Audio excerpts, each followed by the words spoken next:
It is time to make some sourdough. So grab a scale, get a bowl, and get some flour, salt, and water. And of course, some active and bubbly sourdough starter.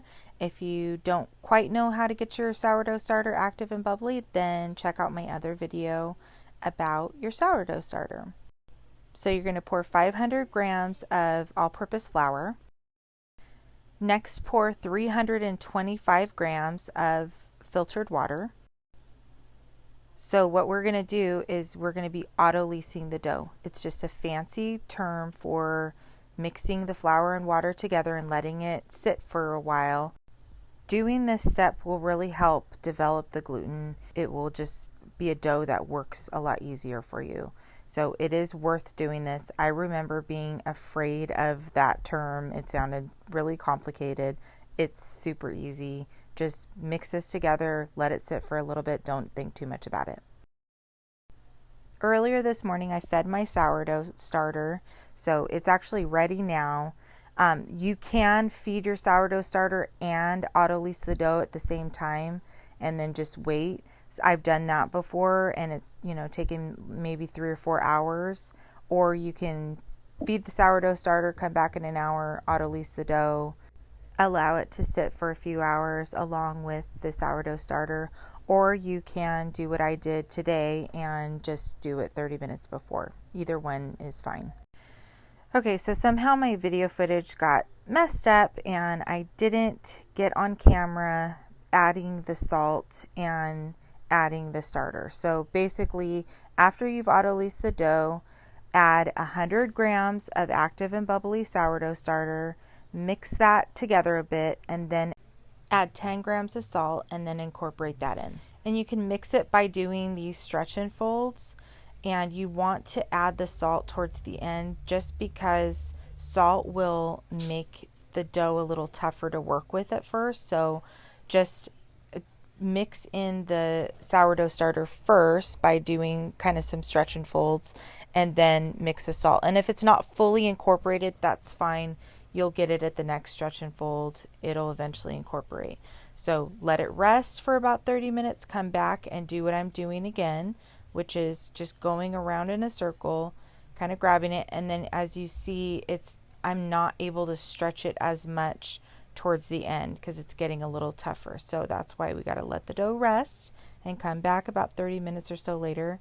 And if you're like me, you'll forget completely about it. So you'll come back in an hour or two later and then do another stretch and fold. So as you can see, the dough is getting a little more stretchier. It's not as sticky, and it's just getting a lot smoother texture. So this is why we do the stretch and folds. And it's very simple. It sounds really complicated. I remember searching for recipes that didn't do stretch and folds because it sounded like it was very tedious and it was going to take forever. It's so easy. So, and it's okay if you can't get back to it in 30 minutes. I don't know if I've ever actually done it every single 30, after 30 minutes. So now we're on our third stretch and fold. You can do about 5 to 6 stretch and folds. There are times when I am making sourdough and I don't have time to do all the stretch and folds. And so what I'll do is stick it in the fridge. You prep it first so it doesn't get dried out, and I'll show you what I do in a minute. But basically, don't worry if you started it and you've completely forgot about it and it's late and you want to go to bed. You don't have to be a prisoner to your sourdough. Stick it in the fridge, deal with it tomorrow or in a couple days when you want to bake it, the day that you want to bake it. Bring it out early and then make sure you get some stretch and folds in then. It is a lot more flexible than I ever thought originally it was. And that's what scared me about sourdough, because I couldn't understand how you just get the schedule down and make it work for your life. And so I finally was, after being really frustrated at times of staying up late just because I was worried that I didn't get enough stretch and folds in. And then there have been times where I did sneak a few stretch and folds in in about 20-minute increments because I wanted to get them in. So just do what works for you and then bring it out early the day that you want to bake it and spend a little more time letting it rise and doing the remainder of the stretch and folds. So now I'm getting ready to place a sourdough in the fridge. I added some flour on top so the saran wrap doesn't get stuck to it. Then I'm going to put the saran wrap directly on top of the sourdough, and then I will add another layer, or there are other times when I'm using a different bowl that has a lid and I'll just stick a lid on top. So in this case, this bowl has no lid, so I'm going to put saran wrap a second time so my sourdough doesn't dry out on me while it's in the fridge.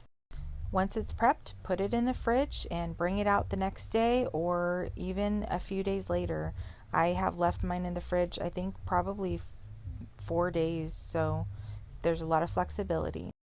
This was just in the fridge overnight because I wanted to bake it the next day. You can remove that saran wrap and then get another stretch and fold in or two, however many you left off. You can add a few more. You just want to make sure that that dough is nice and pliable and ready. Also, when I brought this out from the fridge, I let it sit for a while and brought it to room temperature. But that's because I wanted to get another stretch and fold or two in. If you already got a good amount of stretch and folds in the night before and you've allowed it to sit for a few hours because you really want it to pretty much double in size, then when you bring it out the next day or whenever you bring it out from the fridge, you don't have to let it come out to room temperature. You can just get it prepped for baking right after that. So in this case, I didn't get all the stretch and folds done last night, and you really want it to sit for a few hours so it can double in size. So I'm doing that all today. So I let it sit out, I did the stretch and fold, and I let it pretty much double in size, and I'm getting another stretch and fold in right now. I let it sit for probably another 30-40 minutes, and now I'm just getting ready to bake it. The only reason why I've really done it this way is because this is the only way I was able to fit sourdough in for today. I want it ready to go for dinner. So just remember, you have a lot of flexibility. Right now, I'm trying to get the dough out of the bowl. A lot of times you can just flip it upside down and it'll plop right out slowly. Mine was getting a little stuck, so now I'm just going to get a scraper and pull it out. You really want to keep it nice and fluffy as much as possible. You don't want to deflate it. I am kind of being a bit rough with my sourdough because I'm in a rush. That's really the only reason why. But if it can survive me, even when I'm, being a little rough with it, this just goes to show you that sourdough isn't as hard as, sometimes it sounds like it is. I mean, there's definitely ways of improving, and I would be a little more gentle with it if I had the time, but at the end of the day, it's still going to be a decent loaf of bread, so don't stress about trying to make it perfect. Okay, so here you've seen that I put flour on the counter, my cutting board, and then I'm sprinkling some flour on top, and now I'm just kind of trying to shape the dough a little bit. So I'm pulling the ends. I'm not doing a stretch and fold. I'm just kind of pulling all the ends and bringing it up and kind of bringing it together. I'm actually pinching it together here.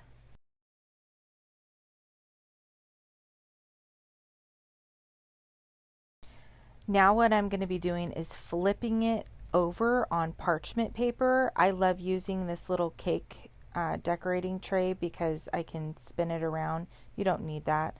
But I'm flipping it over, putting it on top of parchment paper, and I'm just kind of plumping up those sides so that my sourdough isn't totally flat. I'm pushing it down to see if it bounces right back up.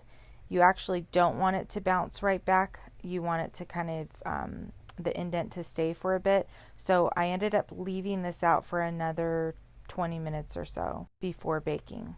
So I'm just covering it so it doesn't dry out. 20 minutes later, now I'm ready to bake it. What you're going to do when you're ready to bake it is you preheat that oven at about 450.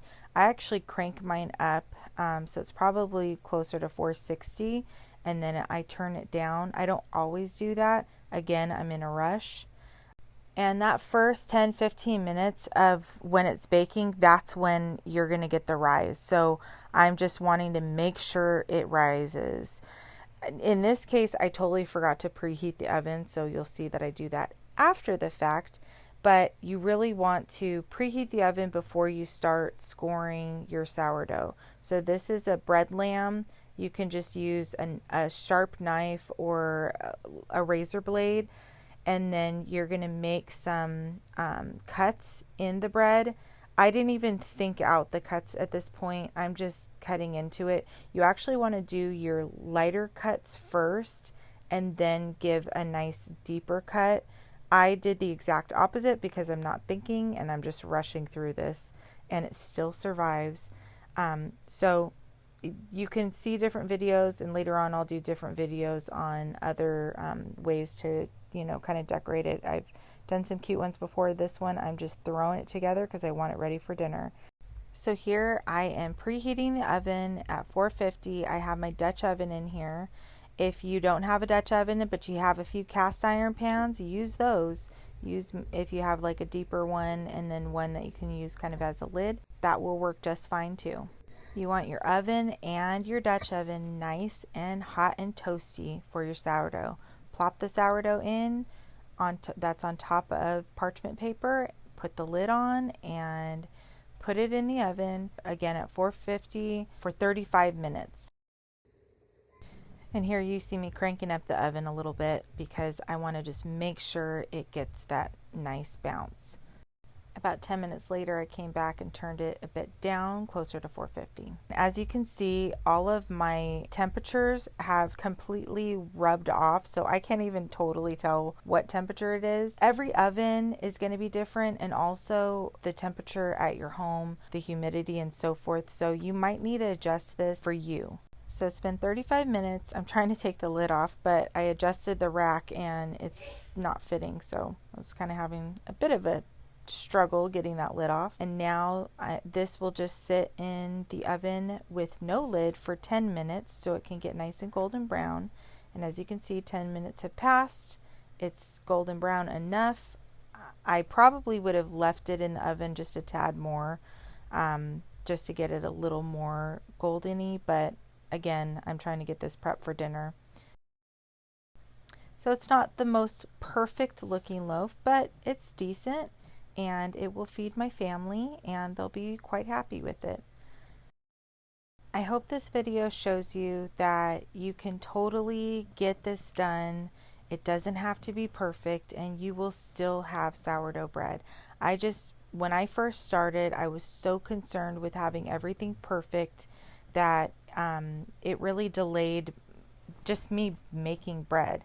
And so I'm trying to show you I'm in a rush. I'm throwing this together. I'm kind of doing everything that you shouldn't do. I'm getting ready to cut this when you really should technically wait till it cools down because your sourdough is still baking. But again, I'm going to show you what it looks like. It came out just fine enough, and we're actually going to eat this for dinner. So don't be afraid of breaking a few rules and thinking that your sourdough is going to come out horribly. Just do it, and the more you do it, the better you'll get at it, and you'll see the areas where you have a little wiggle room. And there's quite a few times where I do something a little off and it still comes out just fine. And even if it doesn't come out just fine, take that loaf of bread, chop it into little squares, throw it in the freezer, and then when you're ready, you have yourself bread that you can turn into breadcrumbs or even stuffing. So it's never a waste. So here I got a nice crunchy top, and I'm pretty happy with my loaf, especially since I just threw this one together. I hope this video encourages you to just give sourdough a try. Thanks for watching.